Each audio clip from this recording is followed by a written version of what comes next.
Em tempos antigos, nas ruas do Recife, um evento muito marcante da história pernambucana, nordestina e brasileira acontecia. Esse acontecimento era a Guerra dos Mascates, que durou de 1710 até 1711. Ela é classificada como uma guerra nativista, que vem de nativo, ou seja, era uma guerra dentro do próprio Brasil, que na época ainda era colônia de Portugal. Essa guerra foi travada entre Olinda e Recife. Mas a história toda não começa apenas com a guerra, ela vem de muito antes. Para entendermos o contexto, precisamos voltar quase 400 anos no passado, no ano de 1630. Nesse ano, os holandeses, querendo dominar parte do Brasil, se instalaram no Nordeste, principalmente na capitania de Pernambuco. Eles promoveram o plantio de cana-de-açúcar e financiaram a instalação de engenhos, além de refinarem e venderem a cana-de-açúcar. Nessa época, a região ocupada pelos holandeses era chamada de Nova Holanda e sua capital era Recife, que, por esse motivo, recebeu grandes melhorias na sua infraestrutura e altos investimentos.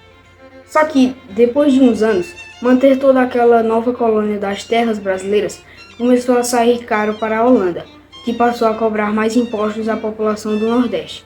E isso não os agradou nada. Por isso, eles fizeram uma revolta e, com a ajuda dos portugueses, expulsaram os holandeses do nosso território, após 24 anos de ocupação.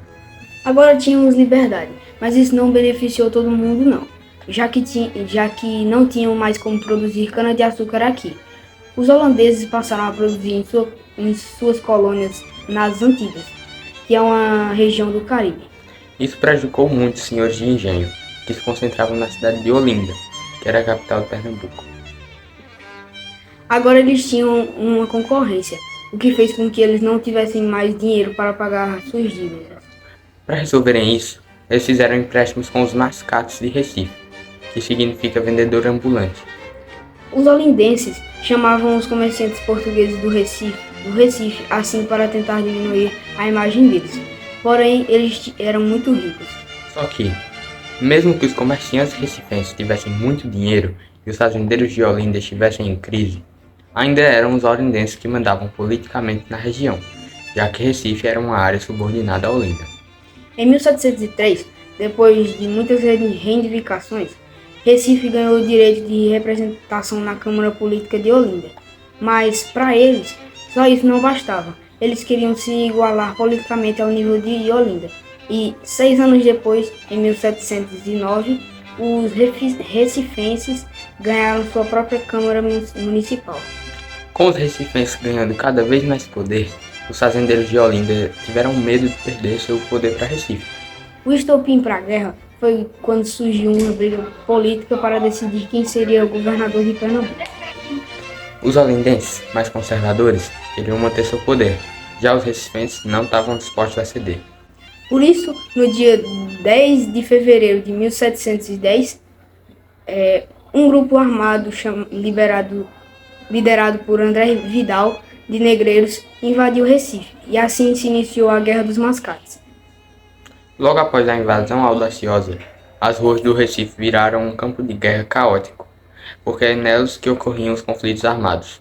A aristocracia de Olinda, que invadiu o Recife, tinha o objetivo de expulsar os mascates da região e ter de volta o controle político, mas os comerciantes resistiram. O conflito entre as tropas de Olinda e os defensores de Recife, incluindo os mercadores mascates, levou a uma série de batalhas intensas. A cidade virou um ambiente hostil, em que batalhas, violência e destruição eram normais. Durante a guerra, várias reviravoltas aconteceram. No começo, Olinda saiu na frente, quase dominando todo o município de Recife. Porém, tempos depois, Bernardo Vieira de Melo liderou os mascates para um contra-ataque contra os olindenses. As batalhas foram se tornando cada vez mais complexas e violentas à medida que a resistência dos mercadores crescia e desafiava as tropas de Olinda. Os mascates começaram a inverter a situação, conquistando Olinda quase inteira.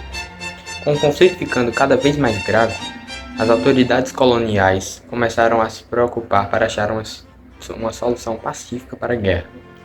Em 6 de fevereiro de 1711, quase um ano após o começo da guerra, um acordo foi promulgado pelas autoridades da colônia para o encerramento do conflito e a paz entre os municípios, e assim teve seu fim a Guerra dos Mascates.